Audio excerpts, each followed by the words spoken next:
नमस्कार, बोल के लब आजाद है तेरे, मैं अभिसार शर्मा। क्या मध्य प्रदेश और गुजरात कोरोना संकट के खिलाफ भारत की लड़ाई को कमजोर कर रहे हैं? जी हां, इन दो राज्यों की तरफ किसी का ध्यान नहीं गया है, ना मीडिया का, ना हुक्मरानों का, क्योंकि सारा का सारा ध्यान महाराष्ट्र पर है और महाराष्ट्र के जरिए कहीं ना कहीं सत्ता की चाबी हथियाने पर है। किसी का ध्यान इस बात पर नहीं जा रहा है कि ये दो राज्य कहीं ना कहीं भारत की जो लड़ाई है कोरोना की के खिलाफ, उसको लेकर लड़ाई को कमजोर कर रहे हैं। मैं सिलसिलेवार तरीके से आपको बताना चाहता हूं। सबसे पहले इस खबर पर गौर कीजिए। इस खबर के मुताबिक एक दिन में मध्य प्रदेश में कोरोना के केसेस में जो बढ़ोतरी हुई है वो रिकॉर्ड बढ़ोतरी हुई है। स्क्रीन पर COVID-19, Madhya Pradesh with 361 new cases sets single day record 244 in Indore alone. सिर्फ इंदौर में 244 केसेस की बढ़ोतरी, और ये एक दिन की बात कर रहे हैं। खबर क्या कहती है? Madhya Pradesh recorded huge surge in COVID-19 infections with 361 new cases reported on Thursday, the highest single day figure for any state so far. With the coronavirus crisis worsening in Gujarat as well, and Maharashtra continuing to report big numbers, new virus cases from across the country rose to 1,260, the second highest for a single day so far. यह खबर यह कहती है कि महाराष्ट्र में स्थिति दूभर बनी हुई है, मगर मध्य प्रदेश और गुजरात, ये दो राज्य लगातार हालात यहां पर बद से बदतर होते जा रहे हैं। मध्य प्रदेश की पृष्ठभूमि में क्या हुआ आपको मुझे बताने की जरूरत नहीं है। जब इस जंग का सामना पूरा देश कर रहा था, वहां पर सत्ता परिवर्तन हो जाता है। नतीजा यह कि आज की तारीख में मध्य प्रदेश में कोई स्वास्थ्य मंत्री नहीं है। शिवराज सिंह चौहान, जो कि एक एबल एडमिनिस्ट्रेटर हैं, कम से कम 13 साल जो वो सत्ता में रहे, उसने इस बात को प्रमाणित किया, वो इस संकट का सामना करने में इस वक्त पूरी तरह से नाकाम साबित हो रहे हैं। और एक और जो खबर सामने आई है, जो कि दैनिक भास्कर ने चलाई है, यह अपने आप में बहुत चिंताजनक है। यह खबर क्या कहती है आपकी स्क्रीन पर?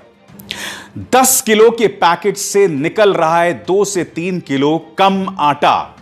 लोगों में हंगामा, यानी कि लोगों को जो सहायता पहुंचाई जा रही है उसमें भी घपला हो रहा है। कम से कम दैनिक भास्कर की खबर बता रही है, और यह खबर मैं आपको पढ़ के सुनाना चाहूंगा। साथ ही मैं आपको बता दूं, इस पर कांग्रेस की भी प्रतिक्रिया होगी और मध्य प्रदेश सरकार की भी प्रतिक्रिया। यह खबर क्या कहती है, मैं आपको पढ़ के सुना रहा हूं। कोरोना संक्रमण की महामारी से जूझ रहे जरूरतमंदों के हिस्से में राशन में भी गड़बड़ी करने से अधिकारी नहीं चूक रहे। ग्वालियर की खबर है यह। प्रदेश सरकार द्वारा शुरू की गई 10 किलो आटा की योजना के लिए नागरिक खाद्य आपूर्ति विभाग द्वारा तैयार किए गए 10 किलो आटे के कट्टों में से 2 से 3 किलो का आटा कम निकल रहा है। हालांकि गड़बड़ी पकड़े जाने के बाद 1 किलो आटा कम होने की बात विभाग के अधिकारी खुद स्वीकार रहे हैं। जिला आपूर्ति नियंत्रक चंद्रभान सिंह ने कहा कि 100 किलो गेहूं देने के बदले फ्लोर मिल संचालकों ने 90 किलो आटा दिया है। मैंने मध्य प्रदेश सरकार से संपर्क किया, उनका क्या कहना आपकी स्क्रीन पर। मध्य प्रदेश सरकार ने आधिकारिक तौर पर न्यूज क्लिक के सवाल का जवाब नहीं दिया, मगर उनका कहना है कि वो मामले की जांच कर रहे हैं। ये आटे के गायब होने का मामला नहीं है, बल्कि महज प्रशासनिक त्रुटि का मामला है।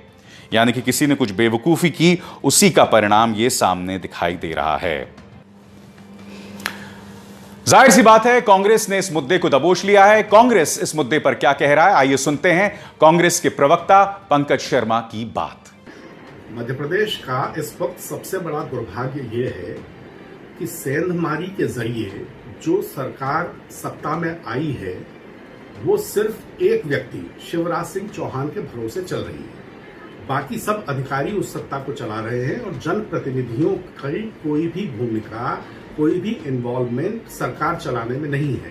अगर जनप्रतिनिधियों का कोई भी इन्वॉल्वमेंट होता तो इस तरह की बात सामने आने का सवाल ही पैदा नहीं होता, क्योंकि अधिकारियों को तो जनता के पास वोट लेने जाना नहीं होता है। तो वो इंतजार करते हैं कि कोई न कोई प्राकृतिक आपदा आए और उसमें जब अतिरिक्त धनराशि खर्च हो तो उनका भी काम चले। अब मान लीजिए एक थैली में 2 किलो आटा भी कम है, तो इसका मतलब यह हुआ कि 40 रुपए प्रति थैली की लूट की जा रही है। लाखों थैलियां आटे की बट रही हैं। तो अंदाज लगा लीजिए कि कितना बड़ा, कितने सैकड़ों करोड़ का ये घोटाला है। बात यहां कुछ और है। इस खबर के मुताबिक इंदौर में जितने भी केसेस हुए उनमें से एक का भी लिंक तबलीगी जमात से नहीं है।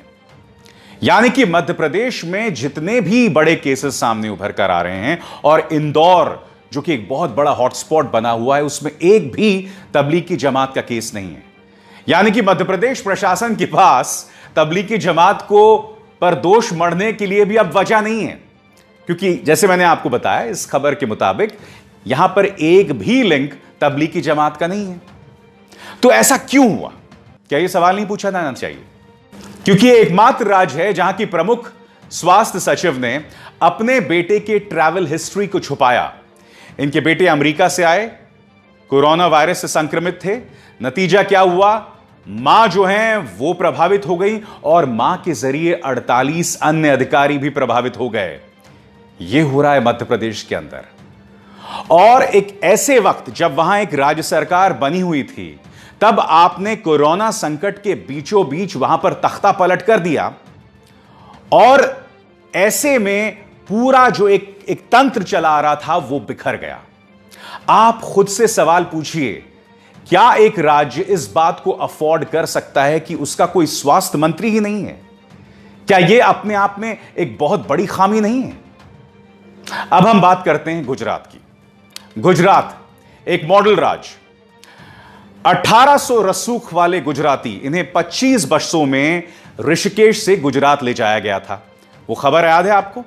और इसमें गृह मंत्री अमित शाह और गुजरात के मुख्यमंत्री विजय रूपाणी ने एक बहुत बड़ा किरदार निभाया था। मगर गुजरात के अंदर फंसे जो उड़िया मजदूर हैं, उनकी हालत बद से बदतर हो गई है। जैसे कि मैंने कार्यक्रम की शुरुआत में बताया, 3 राज्य इस वक्त सबसे ज्यादा प्रभावित दिखाई दे रहे हैं।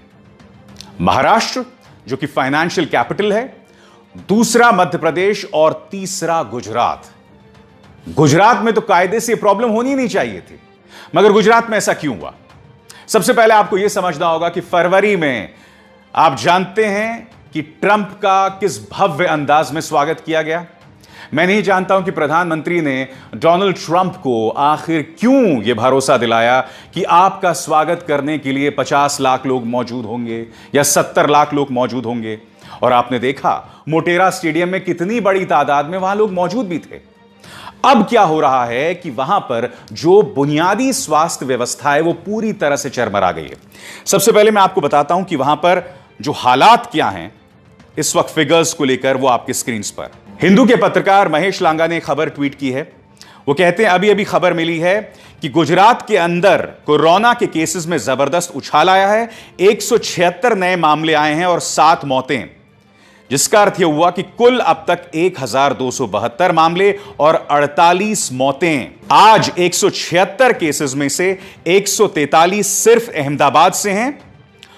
इसका मतलब यह हुआ कि अहमदाबाद शहर में कुल 765 मामले और 25 मौतें। यह हाल है गुजरात की।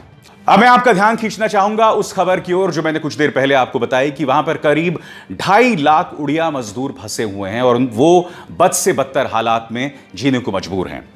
आपकी स्क्रीन पर सामंतरे, जिन्होंने हिंदू को दिए गए इंटरव्यू में कहा है कि केंद्र सरकार द्वारा दिए गए दिशा निर्देशों के बावजूद गुजरात सरकार ने वहां फंसे माइग्रेंट मजदूरों के लिए कुछ नहीं किया है। उन्होंने उड़ीसा सरकार से अपील की है कि यह मामला गुजरात सरकार के साथ उठाएं और जिन बदतर हालात में वहां पर मजदूर रुके हुए हैं उसके बारे में कुछ किया जाए। मैं आपको बताना चाहूंगा कि एक नहीं बल्कि 2 बार मजदूर सड़कों पर आए थे। वो तस्वीर आपको याद है जब गुजरात के अंदर, सूरत के अंदर मजदूर सड़कों पर आ गए थे और उन्होंने आग लगा दी थी कई दुकानों को गुस्से में आकर। और ये एक नहीं 2 बार वो सड़कों पर उतरे थे। मगर मीडिया के दोहरे मापदंड देखिए। बांद्रा में जब मजदूर पहुंच जाते हैं अपने घर जाने के लिए, और वो अफवाह किसी और ने नहीं बल्कि मीडिया ने फैलाई होती है, वही मीडिया जो सुबह यह अफवाह फैलाता है कि ट्रेनें चल रही हैं और शाम को अपने चैनल्स पर क्या कहता है कि बांद्रा के पास जो मजदूर हैं, जो मुसलमान बसे हुए हैं, क्या उनके चलते ये मजदूर वहां इकट्ठे हुए? यह मीडिया का किरदार था मुंबई को लेकर, महाराष्ट्र को लेकर। मगर ये मजदूर एक नहीं दो दो बार सड़कों पर आए। इनकी आवाज आप कहीं नहीं सुनेंगे सिवाय न्यूज क्लिक के मंच पर। आज मैं आपसे सवाल पूछ रहा हूं, ये दोहरे मापदंड क्यों? आखिर गुजरात को लेकर हमने अपनी आंखें क्यों मूंद ली हैं? मैं आपको बताना चाहूंगा इस मुद्दे पर विदेश मंत्रालय के पूर्व राजनयिक और प्रवक्ता एम्बेसडर केसी सिंह क्या कह रहे हैं। एम्बेसडर केसी सिंह कहते हैं, मैंने बार बार लिखा है कि जब विश्व स्वास्थ्य संगठन ने 11 मार्च को कोरोना संकट को पैंडेमिक घोषित कर दिया था, 11 मार्च को, तो आने वाले कुछ दिनों तक भारतीय जनता पार्टी लगातार मध्य प्रदेश में सत्ता परिवर्तन की कोशिश करती रही। नतीजा क्या हुआ कि हमने बहुत बेशकीमती वक्त बर्बाद कर दिया। जो मजदूर 24 तारीख के बाद अपने घर को जाने के लिए मजबूर हो गए थे पैरों पर, इन्हें कायदे से 13, 14 और 15 मार्च को निकल जाना चाहिए था। एम्बेसडर सिंह और क्या कहते हैं? एम्बेसडर सिंह कहते हैं, क्या वजह है कि जो जमात तबलीग जमात से जुड़ा मामला सामने उभर कर आया था, इस पर काबू पाने के बावजूद केंद्र सरकार जो है ऑपरेशन कमलनाथ में लगी हुई थी। तो एम्बेसडर सिंह की ये दोनों बातें क्या दर्शाती हैं? ये दर्शाती हैं कि कहीं ना कहीं ये दोनों राज्य भारत की इस लड़ाई को कमजोर कर रहे हैं और इनकी तरफ किसी का ध्यान नहीं जा रहा, ना मीडिया का ध्यान, ना केंद्र सरकार का ध्यान, और साफ तौर पर कई मुद्दों पर दोहरे मापदंड नजर आ रहे हैं। सच तो यह है कि इस पूरी लड़ाई में मध्य प्रदेश और गुजरात जैसे राज्य जो हैं भारत की कमजोर कड़ी दिखाई दे रहे हैं। और जहां तक मुख्यधारा की मीडिया की बात है, वो न सिर्फ कमजोर कड़ी हैं बल्कि खलनायक के तौर पर काम कर रहे हैं, जैसा कि लगातार मैं अपने कार्यक्रमों में आपको बताते रहा हूं। एक और खबर आपके सामने, दैनिक जागरण ने कहा कि पुलिस ने 11 जमातियों को दबोचा। नेपाल से आने वाले 11 जमातियों को दबोचा गया। यह खबर किसी और ने नहीं बल्कि दैनिक जागरण ने चलाई थी कि 5 मार्च को ये लोग आए थे और सभी ने खुद को जमाती बताया। अब आप सोचेंगे कि क्या वाकई जमातियों ने इस तरह से नेपाल से पहुंचकर भारत के अंदर कोरोना वायरस संकट के फैलाने का काम किया? सुनिए खुद कुशीनगर की पुलिस क्या कह रही है। जनपद कुशीनगर में नेपाल मूल के रहने वाले 10 लोग और एक व्यक्ति बिहार का परसों पुलिस को, तुर्कपट्टी पुलिस को मिले थे, जिनके विरुद्ध लॉकडाउन का उल्लंघन करने के आधार पर अभियोग पंजीकृत किया गया था और उन्हें आइसोलेट करके उनके सैंपल लिए गए थे। कोरोना वायरस परीक्षण रिपोर्ट नेगेटिव पाई गई है और उन्हें क्वारंटाइन किया जा रहा है। अभी आज काफ़ी समाचार पत्रों में और कुछ सोशल मीडिया में मैंने देखा कि पत्रकार बंधुओं ने इन्हें जमाती कहा है। मैं स्पष्ट करना चाहूँगा कि ये किसी जमात से संबंधित लोग नहीं हैं और जमाती शब्द से काफ़ी भ्रम की स्थिति उत्पन्न होती है और यदि कोई तथ्य संदेहास्पद है, किसी तथ्य को लेकर मन में कोई भ्रम है, तो मेरा अनुरोध है कि कृपया पुलिस का आधिकारिक वर्जन अवश्य ले लें और पुलिस अपनी छानबीन, अपनी सभी तथ्यों की सत्यापन करने के पश्चात ही अपनी रिपोर्ट जारी करती है, प्रेस वक्तव्य जारी होता है।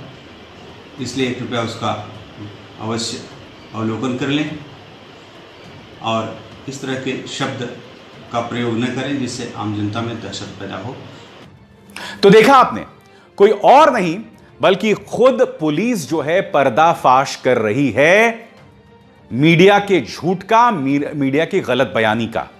और मैं आपको बताना चाहूंगा यह मामला सिर्फ मीडिया के झूठ का नहीं है या गलत रिपोर्टिंग का नहीं है। इसके जरिए आप समाज के अंदर विद्वेष फैला रहे हैं, इसके जरिए आप समाज के अंदर जहर फैला रहे हैं।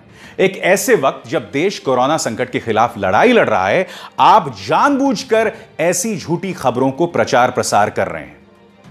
अब यह खबर देखिए, यहां पर एक बार फिर इस चैनल के माध्यम से कहा जा रहा है कि पाकिस्तान कहीं ना कहीं अपने जेल के अंदर जो कोरोना वायरस से संक्रमित मरीज हैं उन्हें भारत में भेजने का प्रयास कर रहे हैं।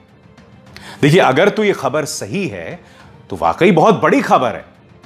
मगर मैं ये जानना चाहता हूं कि कहीं ये इस चैनल की कल्पना की उड़ान तो नहीं है, क्योंकि मैं नहीं भूला हूं न्यूज 18 के इस कार्यक्रम में यह कहा गया था कि तबलीगी जमात के जो लोग हैं उन्होंने विदेश में पाकिस्तान के एक मुलाजिम से मुलाकात की थी और कहीं ना कहीं तबलीगी जमात का एंगल जो है या लिंक्स जो हैं पाकिस्तान से ढूंढ लिया गया था।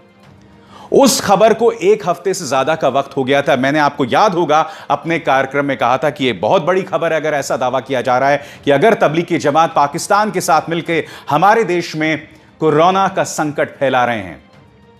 दिल्ली पुलिस ने आज तक उस खबर पर कुछ नहीं कहा। तो ये तीनों खबरें जो मैंने आपको बताई हैं, पहली खबर को लेकर आप जानते हैं पर्दाफाश कर दिया खुद उत्तर प्रदेश पुलिस ने दैनिक जागरण का। अभी जो बाकी दो खबरें हैं जिसमें पाकिस्तान का लिंक है, मैं जानना चाहता हूं दिल्ली पुलिस क्या आधिकारिक तौर पर इस खबर की पुष्टि करेगी, और अगर यह खबर झूठी है तो आखिर क्या कार्रवाई करेंगे आप इन चैनल्स पर।